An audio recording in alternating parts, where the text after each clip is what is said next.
Maharashtra news nation TV, जनतेच्या विश्वासाचं news network.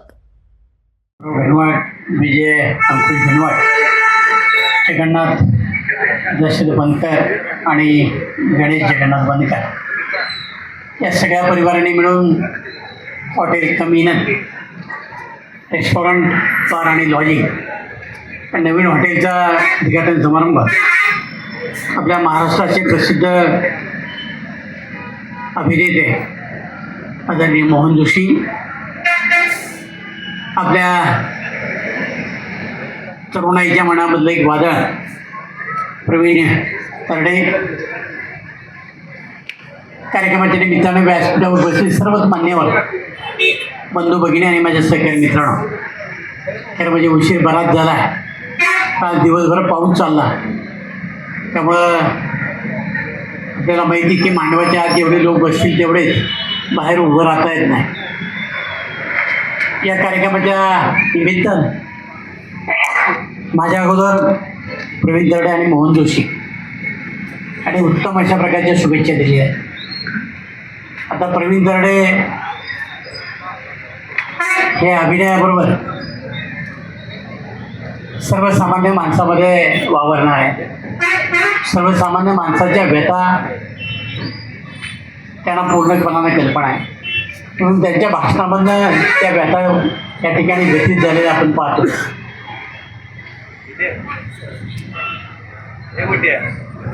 पुण्यापासून पश्चिमेला मुळशी तालुका अत्यंत जवळ, म्हणून पुण्यातल्या बऱ्याच लोकांनी त्या ठिकाणी जमिनी घेतल्या, अनेकांनी इन्व्हेस्टमेंट केली आणि त्या जमिनीचं सोनं झालं. कारण त्या परिसरामध्ये सहारासारखा एक प्रकल्प आला, आंबी व्हॅलीसारखा एक प्रकल्प आला आणि जमिनीच्या किमती गगनाला भिडल्या आणि त्यातनं त्या ठिकाणी गुन्हेगारी वाढली. ही गुन्हेगारी त्यांना कुठेतरी खटकत होती आणि म्हणून त्यांनी पहिला पिक्चर काढला मुळशी पॅटर्न. लोकांचे डोळे उघडण्याचं काम केलं. आमच्या परिसरामध्ये औद्योगिक नगरी आली, जमिनीचे भाव वाढले. सुरुवातीला आमच्या मुलांना काय करावं हे कळत नव्हतं, परंतु तुमचा मुळशी पॅटर्न पाहिला आणि आपण सुद्धा या बरबादीपासून वाचलं पाहिजे, आपली मुलं वाचली पाहिजेत. पूर्वीच्या सुरुवातीच्या काळामध्ये काही गडबडी या ठिकाणी झाल्या, परंतु पोलिसांनी वेळीच हस्तक्षेप केला. आता तर आमच्या परिसरामध्ये एका पोलीस स्टेशनची 4 पोलीस स्टेशन झाली. पूर्वी चाकण पोलीस स्टेशनला फक्त 40 लोक होते. पिंपरी चिंचवड आयुक्तालय आलं, एका पोलीस स्टेशनला 100 पोलीस आले. असे 4 पोलीस स्टेशन आमच्याकडे झाली आणि आता इथल्या गुन्हेगारीला बरेचसं आवडण्याचं काम केलं आणि म्हणून आमचा परिसर हा मुळशी पॅटर्न होण्यापासून वाचला. आज आमची तरुणाई उद्योगाकडे वळली. आमच्या परिसरात अनेक लोकांनी कंपनीला जे जे लागेल ते पुरवण्याकरता कंपनीच्या व्हेंडरशिप घेतल्या आणि कंपनीला मटेरियल पुरवण्याचं काम, कंपनीला त्या ठिकाणी लागणाऱ्या सोयी पुरवण्याचं काम या ठिकाणी सुरू केलं. आज आमच्या परिसरामध्ये लोक जागा विकत नाही, जागा भाड्याने देतात. तर साधारण 3, 3.25, 3.5, 4 रुपये, 4.5 रुपयापर्यंत जागा भाड्याने दिल्या. त्याच्यावर मोठमोठ्या शेड उतरली, कंपन्या राहिल्या आणि साधारणतः कंपनीमध्ये आमच्याच मुलाला कसं काम मिळेल याची सुद्धा व्यवस्था या ठिकाणी झाली. हळूहळू आमच्या परिसरातली मुलं आता उद्योग व्यवसायाकडे चालली आणि याचा अभिमान माझ्यासारख्या कार्यकर्त्याला आहे. मी सुरुवातीपासून सगळ्या मुलांना सांगायचं की बाबा, लक्ष्मी आपल्या दारात एकदाच येऊन उभी राहते, ती आत घ्यायची का बाहेर ढकलायची आपण ठरवा. आपण या सगळ्या व्यवसायाचा फायदा घेतला तर आपलं कुटुंब पुढे जाईल, भविष्य पुढे जाईल. कारण ज्या ज्या परिसरामध्ये औद्योगिक नगरी उभी राहिली त्यांनी योग्य नियोजन केलं नाही, आपल्या मुलाला योग्य दिशा दिली नाही, तिथली कुटुंब अडचणी आली. आज आपल्या परिसरामधले कुटुंब अडचणीत येऊ नये याच्याकरता आमच्या लोकांनी व्यवस्थित नियोजन केलेलं आहे. बरेच शेड आमच्या लोकांचे झाले, खोल्या मोठ्या प्रमाणात झाल्या. आज सहज कुठल्या गावामध्ये विचारलं अरे बाबा किती खोल्या आहेत, आणि 200, 500, काही काही ठिकाणी तर 2-2, 2,500, 3,000 खोल्या आहेत. आणि भाड्याचं उत्पन्न वाढले. ते सगळं वाढल्यानंतर आमच्याकडे रहदारीचा प्रश्न निर्माण झाला, आमच्याकडे घाण पाण्याचा प्रश्न निर्माण झाला, पिण्याच्या पाण्याचा प्रश्न निर्माण झाला. एकेका प्रश्नावर मी काम करतो. हळूहळू हे सगळे प्रश्न सुटतील. भविष्यामध्ये या परिसरामध्ये महानगरपालिका होईल आणि महानगरपालिका झाली की मोठ्या प्रमाणात इथले सगळे चित्र बदलणार आहे. आज आमच्या सगळ्या तरुणाईने या परिसराची गरज ओळखून इथं काय लागतं आणि म्हणून हा हॉटेलचा व्यवसाय सुरू केला. नुसतं हॉटेल नाही, हॉटेल शाकाहारी मांसाहारी केलं, खाली बार केलंय आणि मागं रूम्स काढले.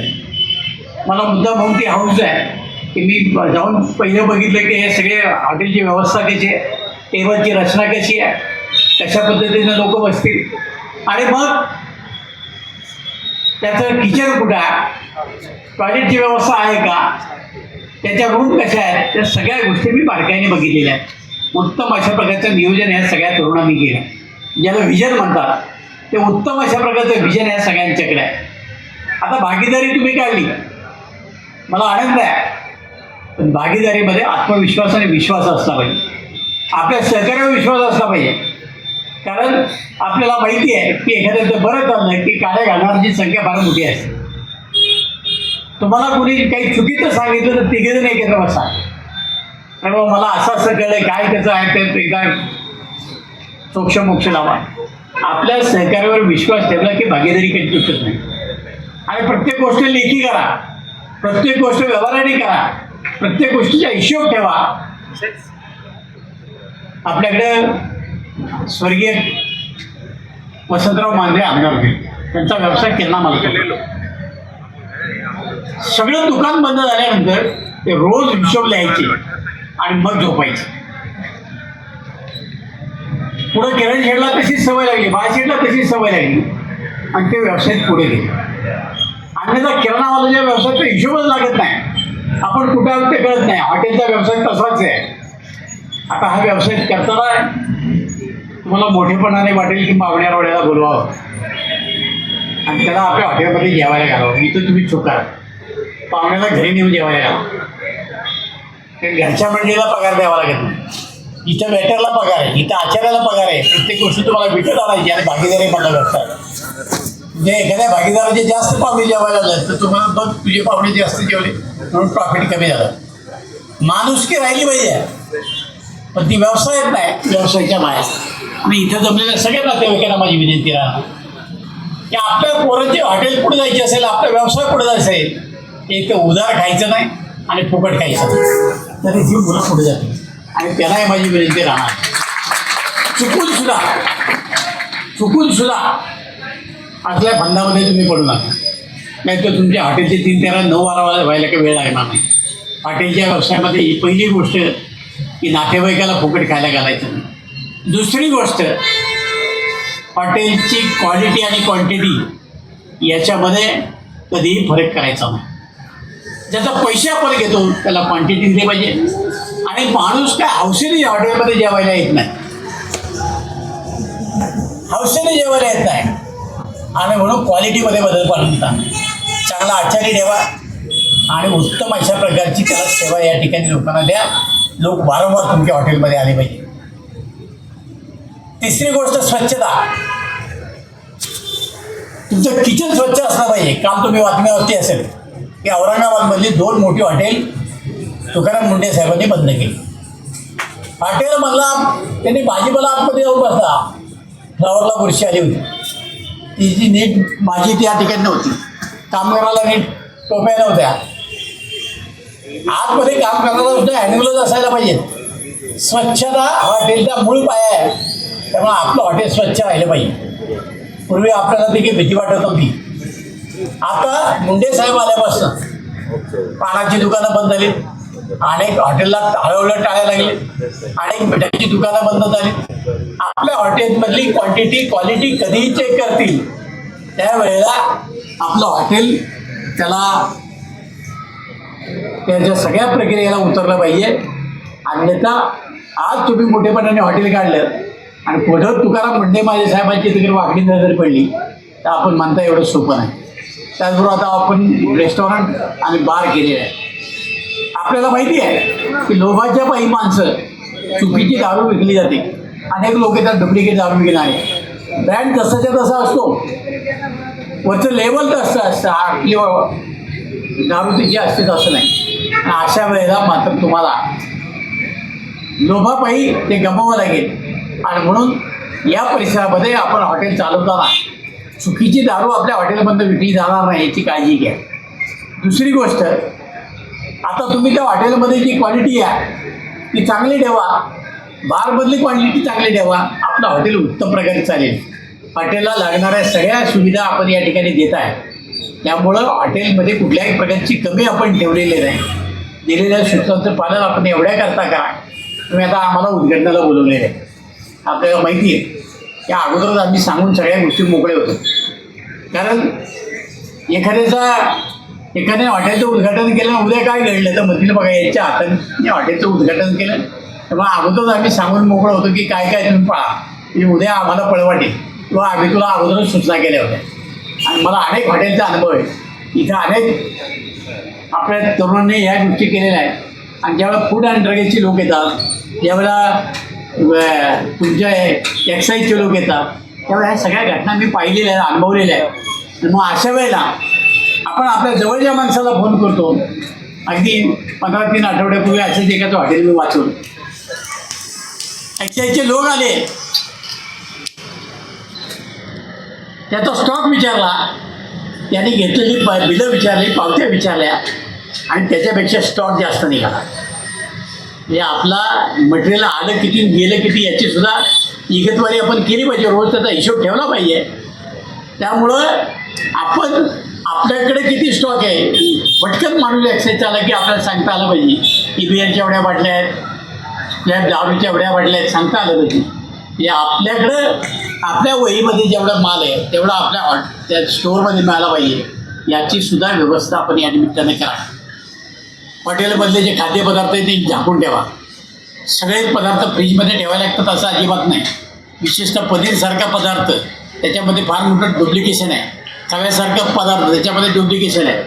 आता या सगळ्या गोष्टी तुम्हाला एवढ्या करता सांगतो की मी एक हॉटेल व्यवसाय, माझ्या कुटुंबातले 4 हॉटेल आहेत. त्यामुळे या सगळ्या गोष्टीची मला पूर्णपणे कल्पना आहे. त्यामुळं हॉटेलचा व्यवसाय करत असताना खूप काळजीपूर्वक करावा लागतो, तर हॉटेल चालतं. आता तुम्ही एकटा नाही, 3 जण आहात. आपल्या प्रत्येक गोष्ट वाटून घ्या. आपल्याला माहिती आहे आकाश हॉटेल म्हणून आहे, ते दोघं भाऊ सगळं वाटून घेतात. मग गल्ल्यावर ते बसत नाही.